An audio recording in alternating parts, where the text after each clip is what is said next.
I'm a defective Omega, and I'm mute. My partner is an S-class Alpha. He doesn't love me. He was forced to marry me because of family pressure. After he lost control during his rut one time, I got pregnant. My hands trembled as I gave him the ultrasound photo, ready to sign to him. But he didn't even look at it. He just ripped it to shreds and warned me with a cold expression, "Even if you have a child, don't you ever think I'll love you?" I lowered my eyes, stared at the scattered pieces on the floor, and nodded. Actually, it wasn't just the ultrasound photo that he tore up. There was a terminal diagnosis tucked inside it to Jason. Jason was furious when he found out I was pregnant. He crushed a glass with his bare hand, letting the shards dig deep into his palm.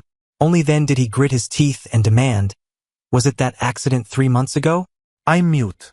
I couldn't speak. I could only clench my sweaty fists and nod frantically. This child was from that accident 3 months ago. He'd gone into a sudden rut and hadn't had time to take his suppressants. When his grandfather found out, he rushed over that night and locked the two of us in a bedroom. The door was locked from the outside. No matter how hard I pounded on it, no one came.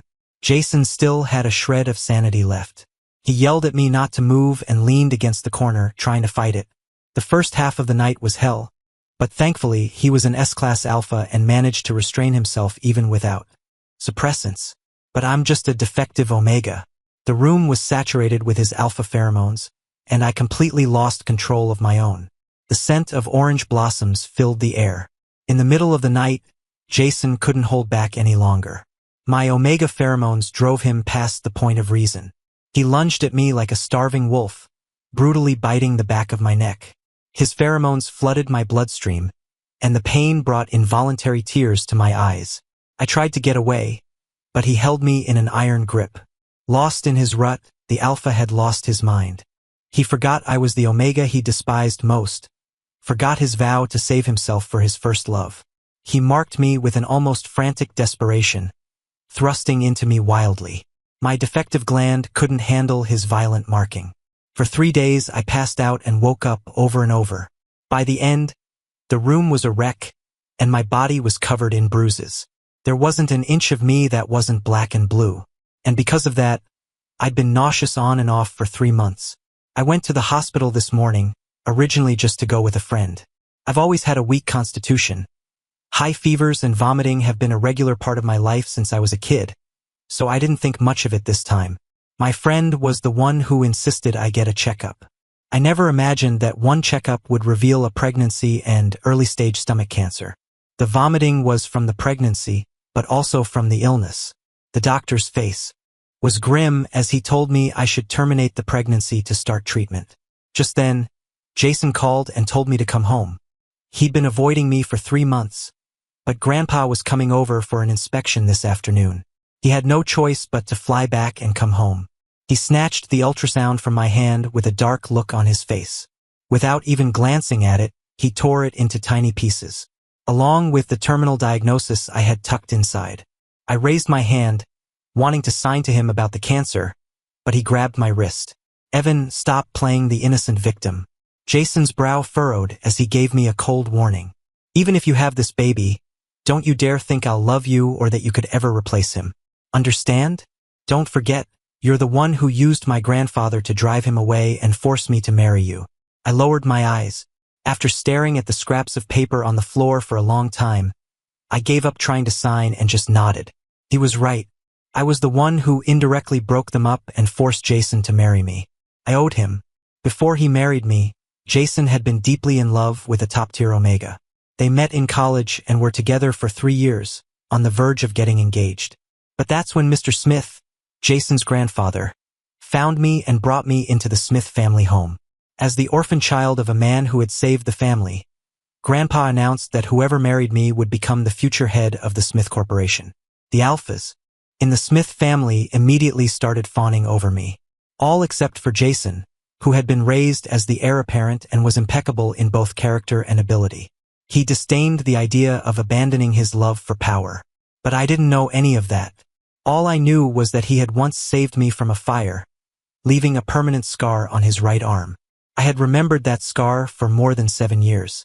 Coincidentally, to test the Alpha's sincerity, Grandpa had set up a scenario to see who would risk their life to save me.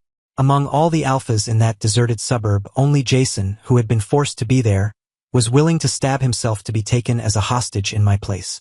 I used that as my reason and chose him. He'd acted so quickly that he was unconscious in the hospital, unable to object, when Grandpa arranged our marriage. The news of the Smith family heir's wedding spread through the city like wildfire. By the time Jason woke up and wanted to back out, it was too late. If he called off the engagement, I would become a public laughingstock, the subject of everyone's gossip. Jason knew what that would mean for an Omega. Grandpa used that bit of compassion to force him to marry me. Only after we were married did I learn the truth. His heart already belonged to someone else, and I was the one who had torn them apart. That evening, Grandpa came to check on us. When he found the pieces of the ultrasound, he immediately had his secretary draw up a stock transfer agreement signing all of his shares over to our unborn child. Seeing his pure joy, I let my hands, which had been ready to sign, fall to my sides again. Grandpa had always wanted a great-grandchild, and Jason had always wanted the inheritance and his lover. I could make all of that happen as long as I gave up on treatment and had this baby. I stopped fighting it. Faced with all the wonderful hopes Grandpa had for this child, I smiled and nodded along. With the shares in the child's name, they wouldn't have a bad life without me. In fact, they might even grow up in a harmonious, loving family instead of a cold one like this. Evan, stop dreaming. After Grandpa left, Jason suddenly gripped my face, forcing down the smile I had plastered on. He warned me with a dark expression, "None of that will ever happen. And this child will never be your bargaining chip to climb the ladder in the Smith family. Don't you dare get any more delusional ideas. Got it?" My jaw ached where he was squeezing it. I stared at his furious face for a long time before forcing a smile. I nodded and signed, "Yes, I got it. I really won't hold you back anymore, Jason." The next day, Jason left for another business trip abroad. Everyone except Grandpa knew he was looking for Cameron. When Cameron heard about Jason's engagement, he'd left the country without listening to any explanations and vanished off the face of the earth. He'd been gone for 2 years, and Jason had been searching for him for 2 years. I had to go to my prenatal checkups and buy synthetic pheromones by myself. On the way, I ran into the doctor from before. He frowned when he saw the prenatal report in my hand.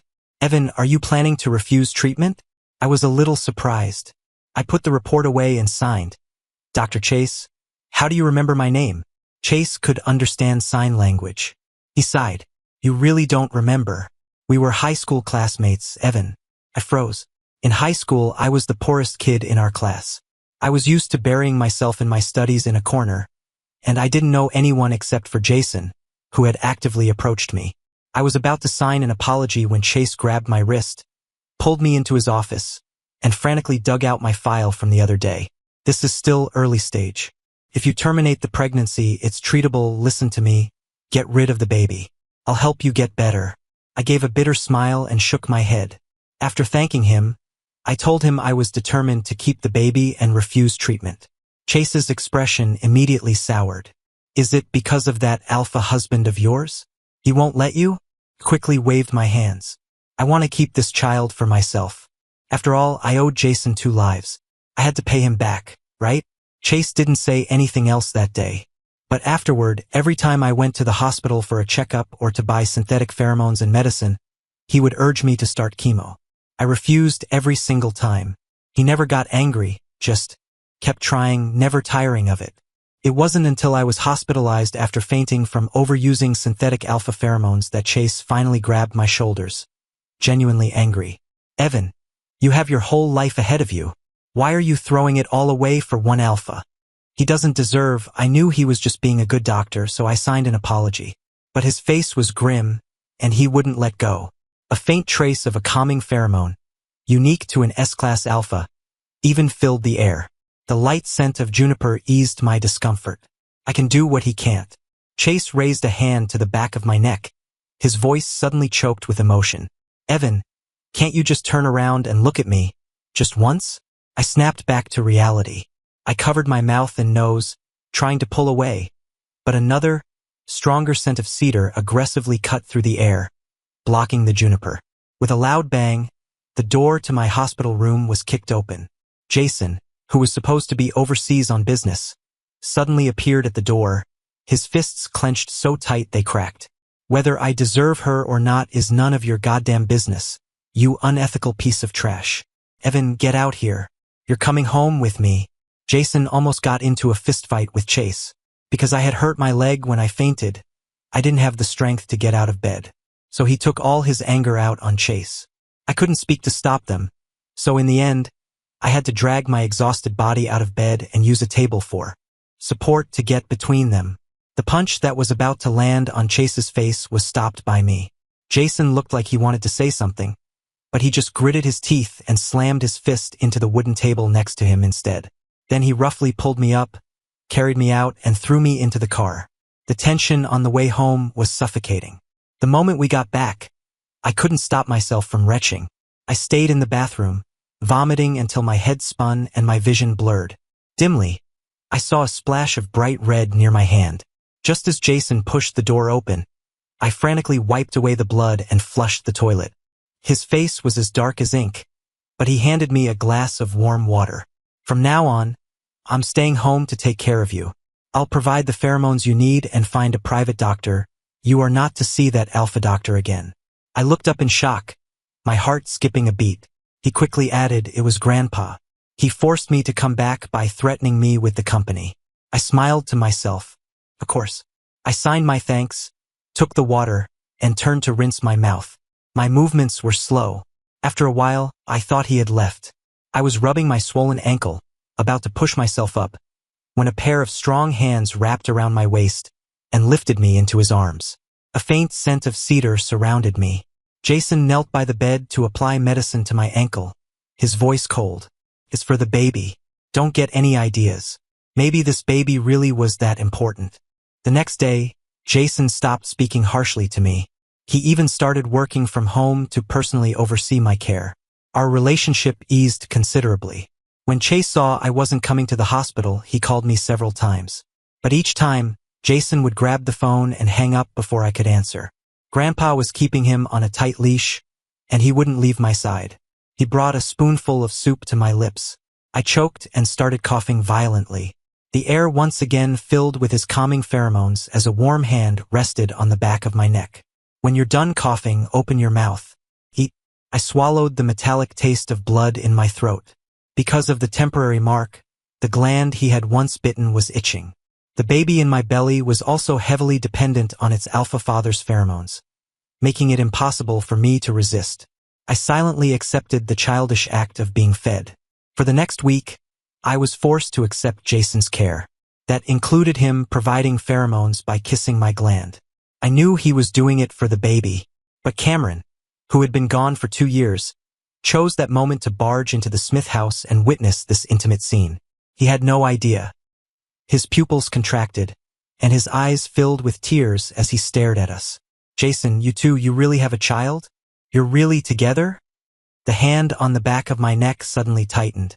The butler rushed in, panting, and explained, I'm sorry, young master. I couldn't stop Mr. Cameron.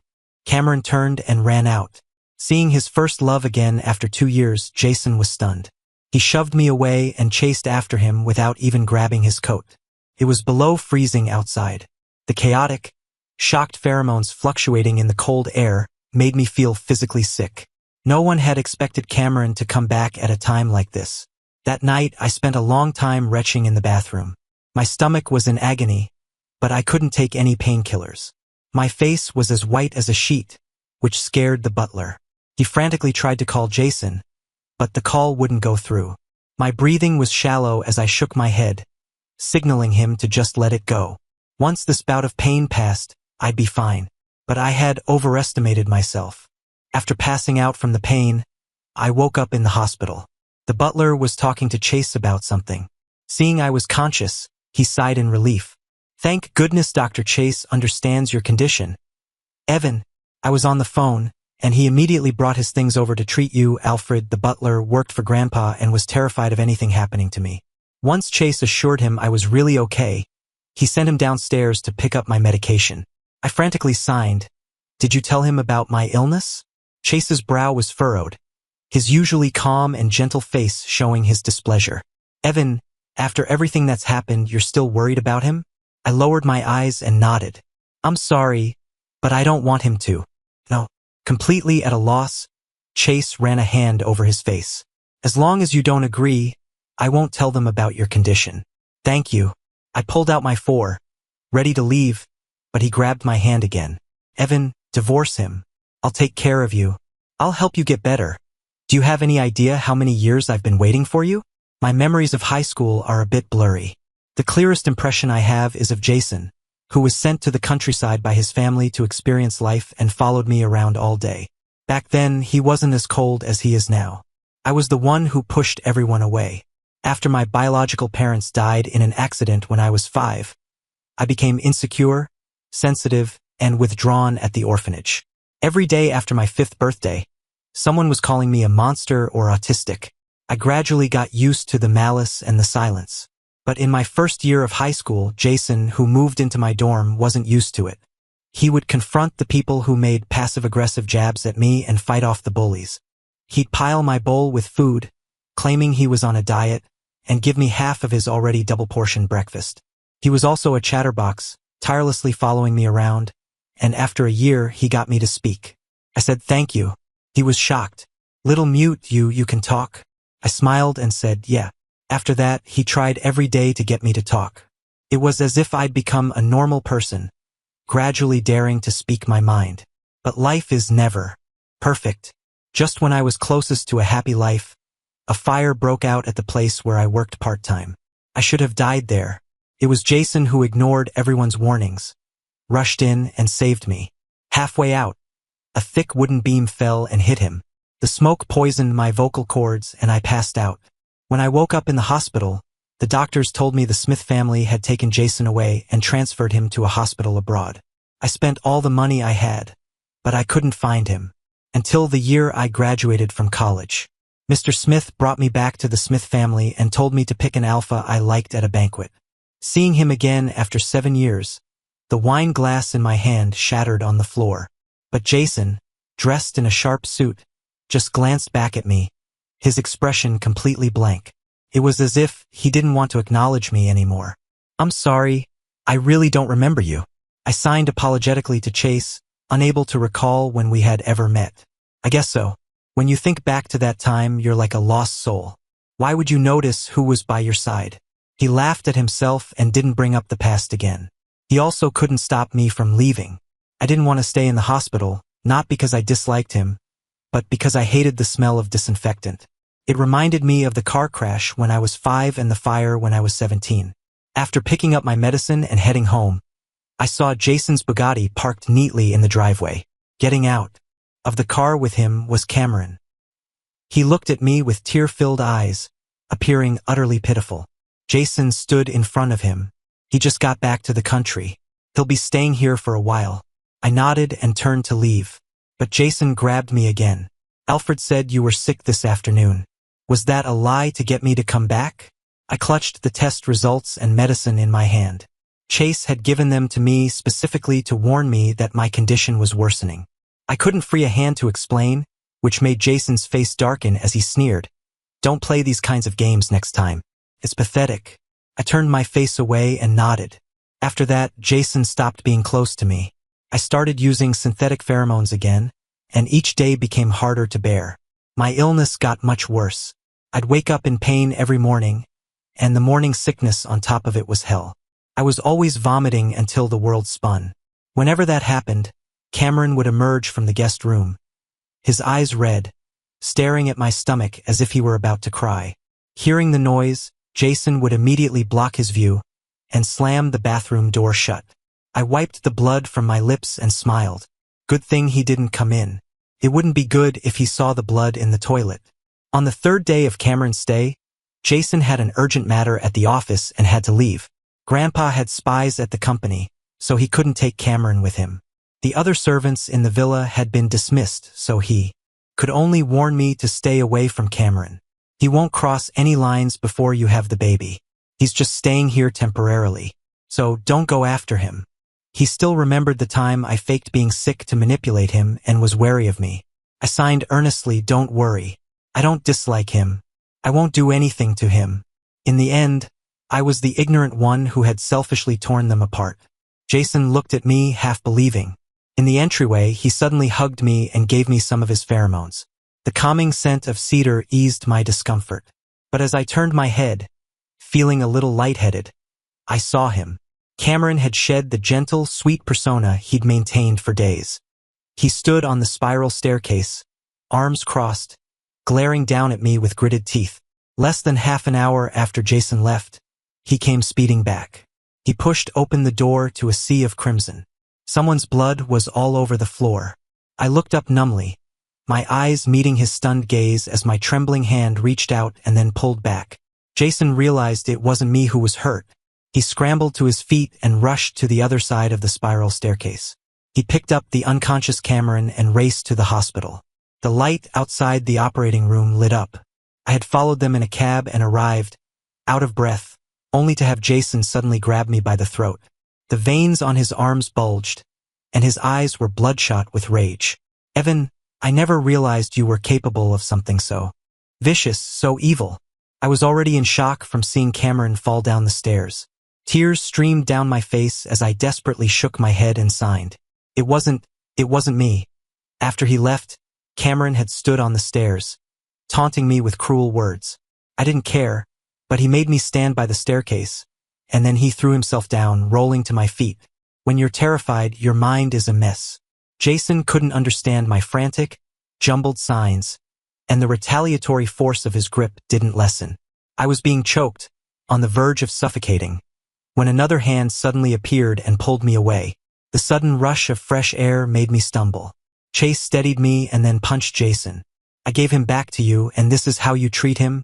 Already furious, Jason's anger exploded. He pushed me aside and started fighting with him. "What right does an outsider like you have to interfere in our business? Evan is my Omega, and it's none of your damn business how I treat him." "Your Omega? Ha!" Chase sneered. "Ask yourself, in the 2 years you've been married, do you even know him? If you really knew him, how could you possibly think he would ever hurt anyone?" "Jason, you're hopelessly stupid. Do you have any idea that Evan is—" A loud crash sounded from behind me. Jason quickly caught me as I collapsed, a look of bewilderment on his face. What's wrong with him? You have the nerve to ask." Before Chase could finish, the operating room doors opened. The surgeon, without even taking off his mask, asked urgently, "Who is the patient's family? Come with me." Chase grabbed my wrist, trying to take me, but Jason held on tight, refusing to let go. "Aren't you worried about your precious old flame? If you don't go now, he might actually die on that operating table." Chase gave him a sarcastic look. Finally, with a hard tug, he pulled me into his arms. When I woke up again, it was a week later. For that entire week, Jason had stayed by Cameron's bedside in the VIP suite, never leaving his side. Naturally, he had no idea that my illness had progressed to the point where it was completely untreatable. After getting up and having some tests done, I begged Chase not to tell anyone. He nodded, his eyes red, and prescribed me some painkillers with minimal side effects. "I'm sorry. I thought if I didn't give you painkillers, you might change your mind. I never thought you'd rather pass out from the pain than get treated. From now on, I'll just act as a regular doctor and respect your choices." Painkillers without side effects existed. He just hadn't prescribed them before. I smiled and told him it was okay, then thanked him. After another doctor called Chase away, I asked a nurse for Cameron's room number. I wanted to explain what happened that day. But before I even entered the room, I heard the sound of shattering glass from inside. Cameron was sobbing his heart out. How could I possibly use my own career to frame him? "Jason, you have to believe me. He really did push me. He's the reason I can't dance anymore." The fruit basket in my hand fell to the floor with a thud. Hearing the noise, Jason opened the door, his face grim. Cameron, breaking down, screamed at me to get out. I was flustered, trying to sign an explanation, but Jason grabbed my wrist. "At this point, does it even matter whether it was you or not?" His voice was laced with poison, as cold as ice. "Evan, this is the second time you've ruined him, made his life a living hell." Jason didn't investigate any further. There was no security footage of that day, no witnesses, and all the evidence had been destroyed. He placated Cameron and, using my pregnancy as an excuse, dropped the matter. But after leaving the hospital, Cameron, now in a wheelchair, wasn't willing to let it go. With no servants at home, whenever Jason had to leave, he would start ordering me around. He made me cook boiling hot porridge, only to accidentally spill it on my arm.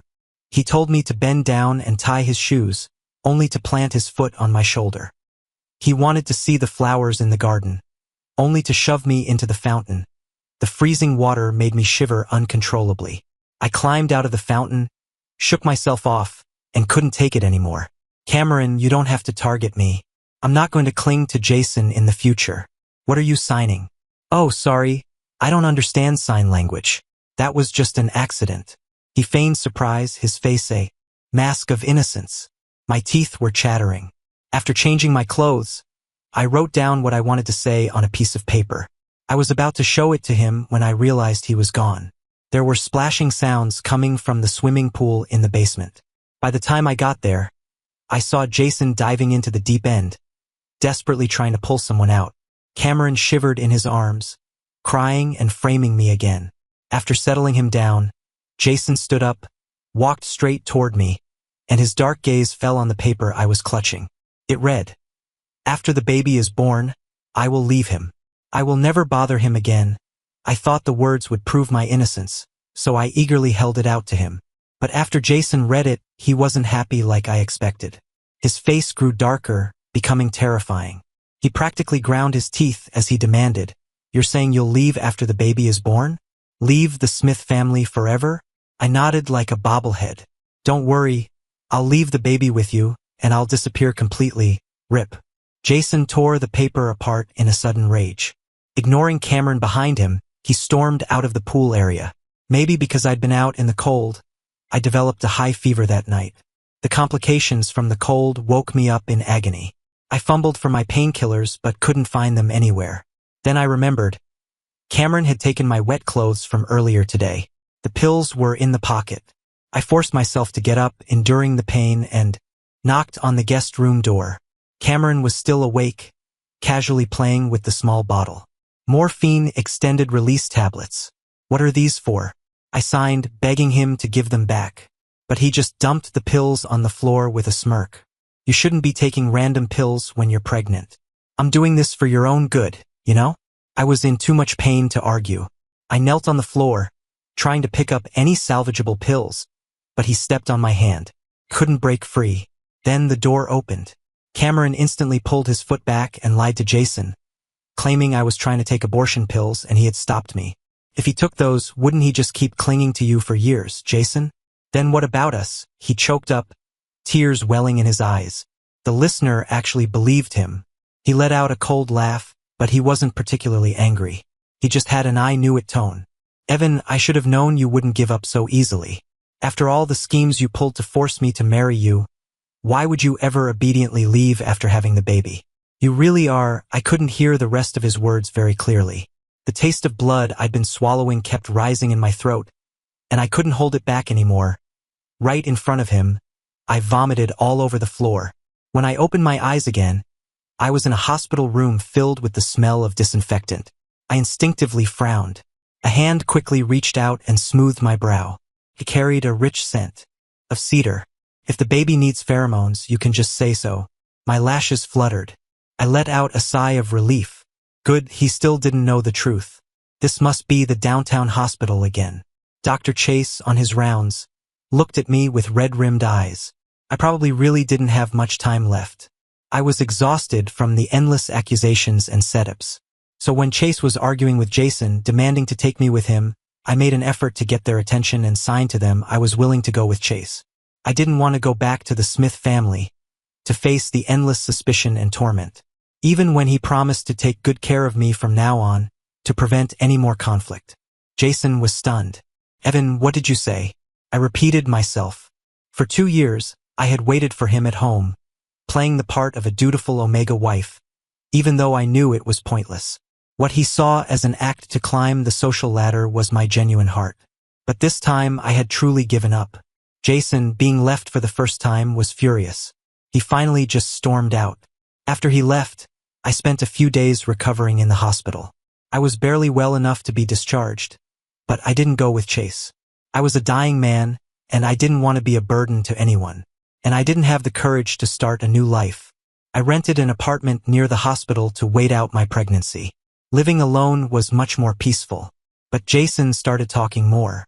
Ever since I left the hospital, he'd been messaging me every day, asking about all sorts of small things, using the baby as an excuse. I selectively replied to a few messages. Jason quickly followed up with a video call, making me walk around as if he were checking up on me. I sighed and told him, "Dr. Chase is at the hospital. He'll be back tonight to check on me."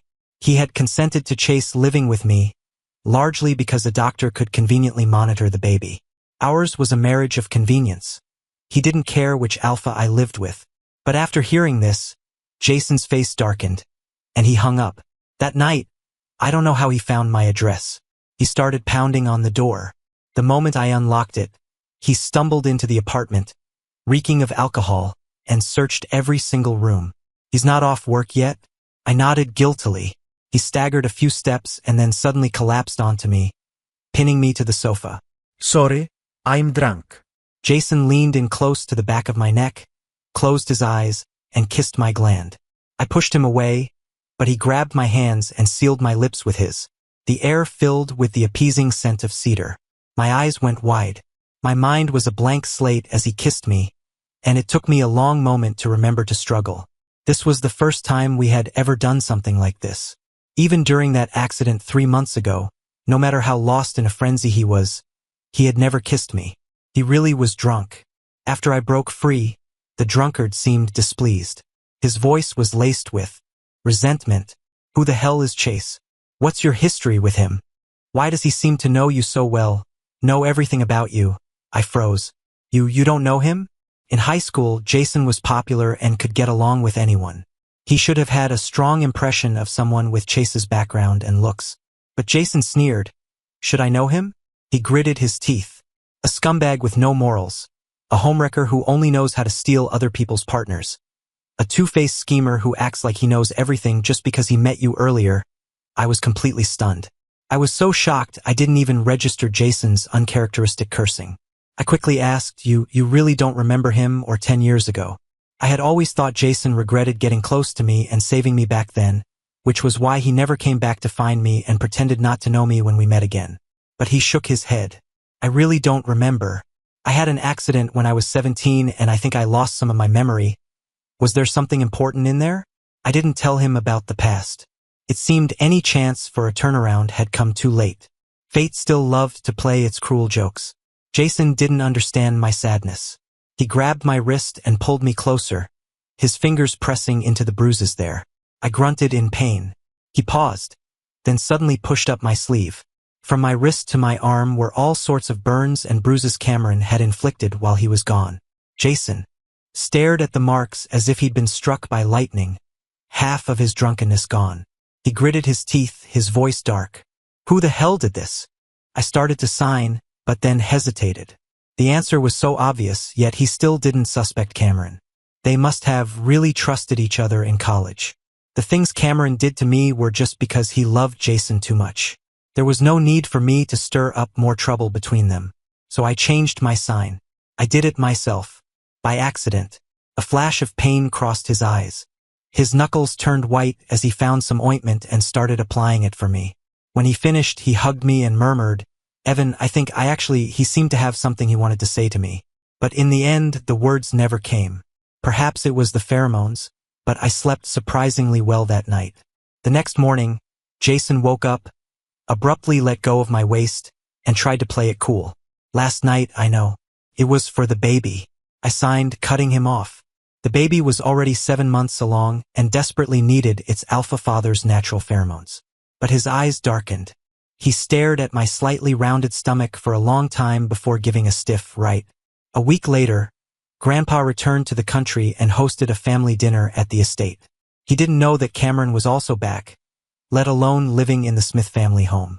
Before we left, Jason sternly warned me again not to say anything about Cameron. "Alfred and the servants are gone. Only you and I know about this." I nodded in agreement. But when we arrived, Grandpa, having gotten the news from somewhere, had Cameron tied up in the dining room. I heard that since he's been back, he's been framing Evan. Upset him so much he ended up in the hospital and almost had a miscarriage? The old man's cloudy eyes were as sharp as a snake's, darting between the gagged, sobbing Cameron and Jason. The dining room was dead silent. Jason's hand, forced to hold mine, tightened unconsciously. After a long moment, he finally spoke. "Grandpa, it's a misunderstanding, so you're saying Evan really did all those despicable things?" "No."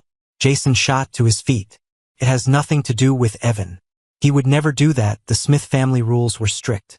Using dirty tricks to harm someone here, even if pregnant, meant a night of kneeling in the ancestral hall." But after defending me, Jason froze. He had said it without thinking, a gut reaction. He knew deep down that I would never do anything to hurt anyone. He just hadn't been willing to admit that Cameron would lie. Now that it was out in the open, in front of everyone, Grandpa was the first to smile. His anger turned to amusement. "Since you say it wasn't him, I believe you. But you don't need me to teach you what to do next, do you?" Jason kicked Cameron out of the Smith family home. He also rehired a team of servants and brought me back home. The day he left, Cameron clung to Jason's sleeve, sobbing uncontrollably. He still wouldn't admit to framing me, bringing up again how he couldn't dance anymore, crying pitifully. He thought Jason would be swayed by their past. But this time, Jason's eyes were filled with disappointment. He shook his hand off. "Let's leave each other with some dignity, Cameron." After having Cameron sent away, he turned his cold gaze on me. "Are you satisfied now, Evan? You've finally become the master of the Smith household. No one can threaten your position anymore. So don't ever bring up that stupid threat about leaving after the baby is born again." I didn't offer any defense. Left standing there, I bent over as a sharp pain shot through my stomach. After the late winter, the glaciers and snow-capped mountains would begin to melt. If I was lucky, maybe I really would live to see the mountain flowers bloom next spring. After Cameron left, Jason was down for a while but quickly pulled himself together. He became more focused on his work and on me. He suddenly couldn't understand why I was getting thinner as my pregnancy progressed. Putting his work aside, Jason began to take care of me seriously. This time was different from early in the pregnancy. He was much more skilled at caregiving now. The way he looked at me and moved when he gave me his pheromones was strangely gentle. Every time we went for a prenatal checkup, he deliberately prevented any contact between me and Chase, not even letting us exchange a single word. We had a period of peace. Just when I thought he had truly forgotten Cameron and would be this gentle to me until I died, I was kidnapped. That day, Jason had asked me out to dinner, saying he had something important to tell me. But he had an urgent meeting at his company. After the meeting, he sent his secretary to pick me up. On the way, an SUV forced our car to a stop, and armed kidnappers took me. They brought me, completely helpless, to an abandoned auto repair shop in the suburbs. In front of a pile of steel pipes, another person was tied up, Cameron, who was supposed to have left the city. He was bound tightly, but his face showed no fear. Before I could process anything, a gunshot shattered my thoughts. A kidnapper held Cameron hostage, backing into a corner, and fired a shot toward the opposite side. The person who had been forced to freeze in place was Jason. The kidnappers probably hadn't expected Jason to get there so fast. A sharp blade was pressed against my neck, drawing a startling line of blood along my skin. The man threatened Jason, "You've got two of them. Today you can use your money to buy one back. The other one stays with me as a hostage." A flicker of shock crossed Jason's panicked face. The scene was eerily similar to the kidnapping his grandfather had orchestrated 3 years ago. Back then, he had chosen to trade himself for me without hesitation. But this time, Cameron was brutally kicked in front of him, spitting up blood that pooled on the ground. He even managed a weak smile at Jason. "These guys are after me. Don't worry about me. Save him and your child." Before he could finish, another bloody gash was cut into Cameron's arm. Jason roared, "Stop!" The kidnappers gave him 1 minute to think. In that minute, Cameron cried and apologized over and over, saying he had only done those things before because he loved Jason so much and wanted him back. It sounded like the final confession of a dying man. Jason took a long, deep look at me. I was tied so tightly it was painful. My face was pale, and I couldn't even form a suggestive word with my lips. He quickly looked away. Just before the kidnapper's final warning, he spoke in a hoarse voice, "Give me Cameron." There was a second of dead silence. The bald man wielding an iron pipe burst into mocking laughter. "This Smith Corporation CEO is a real romantic, isn't he? Willing to ditch the Omega carrying his child for his first love. TSK. He wasted no more time, shoving Cameron into the hands of the grim-faced Jason and ordering his men to back away with me. Jason didn't look at me. He grabbed Cameron and fled the abandoned garage, disappearing from my sight. After crossing a field of tall grass, the Smith family's bodyguards, led by the secretary, finally arrived. But the situation was too urgent, and there was only one bodyguard. Jason threw Cameron to the bodyguard and was about to go back alone to save me. The secretary, who had just transferred the ransom money, grabbed him. "The police will be here in 10 minutes, Mr. Smith. Please wait. You can't fight all of them by yourself, but Evan is still in their hands." Jason's eyes were red. "Every minute he's their hostage, he's in more danger. If it comes to it, I'll take them all down with me." Ignoring the desperate pleas of his secretary and Cameron, he snatched an iron pipe from the bodyguard and charged back. But on the way, the distant garage burst into flames. The field of tall grass, only a few hundred yards away, was engulfed in black smoke, obscuring his vision. Jason froze, completely stunned. It felt like a string inside his brain had snapped. He rushed in recklessly, desperately searching for me. But in the end, there was nothing but ash and debris. The familiar scene sent a splitting headache through Jason, and memories flooded back like a tidal wave. He finally remembered the promise he made to a little mute boy when he was 17. He had clearly said that after the college entrance exams, he would take Evan home and make him his legal family. He swore he would take care of the quiet, withdrawn boy for the rest of his life, that he would never let him be bullied again, never let him have to live by anyone else's rules. But in the end, what had he done in the 2 years they were married by a twist of fate? He gave him the silent treatment, stayed away from home, deliberately let rumors of his affairs spread to Evan, breaking his heart. He humiliated him time and time again to protect someone he no longer loved. Just a short while ago, he had even assumed the kidnapping was another one of his grandfather's setups and abandoned Evan for his ex. He knew Evan was timid and hated pain more than anything. His heart ached with an unbearable, suffocating pain. That day, firefighters tried to pull him from the fire as he was trying to kill himself. But Jason pushed them away, clutching a bundle of rope and 2 diamond rings he never had the chance to give, and cried like a child who had done something terribly wrong. He refused to leave. He wanted to die with Evan. He was so close to confessing, to telling Evan he had fallen in love with him. They were so close to having a happy life as a family of 3. Now, that dream could only be fulfilled in the afterlife. The firefighters were at a loss. Finally, a police officer rushed in and yelled at him, "Your partner is right outside. If you don't get out now, you won't even get to see your own child." The day of the kidnapping, just moments before it happened, I was on the phone with Chase. Jason had forbidden me from contacting him, but since he wasn't around, I took the chance to call and let him know I was okay. Suddenly, I was abducted. After Jason took Cameron, the kidnappers confirmed they had the money, tied me to a chair, and planned to burn me alive to destroy the evidence. I struggled with all my might, but it was useless. But thankfully, just as the flames licked the edge of my clothes, Chase appeared. He was out of breath, his hands trembling as he untied the ropes and carried me out of the garage. The shock sent me into premature labor. After giving birth, I lost all my strength and was kept alive by machines in the intensive care unit. When I woke up, Jason was at the door, arguing with Chase. He couldn't understand. It was just childbirth, so why was I in the ICU? He thought I was angry at him, that I was avoiding him. Chase, unable to take it anymore, told him the truth. Does he even need a reason to avoid you? Evan has had stomach cancer for a while now. He was going to die just to have this baby and give you your freedom. Jason, you son of a bitch, you played with his heart. Jason froze. He stood there for a full 10 seconds before shaking his head in disbelief. What are you talking about? Stop lying to me. If Evan doesn't want to see me, fine, but don't you dare curse him.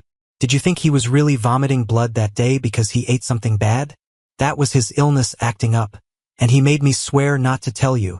He wanted to use the baby to give you your freedom, to help you be with the person you love. He wanted you to be happy. By the end, Chase's eyes were wet, and his voice choked up. Jason, if I had known you would treat him like this, I would have snatched him away from you back then, even if it meant he hated me for it.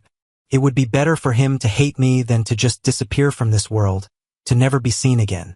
Later, Jason found out that everything Chase said was true.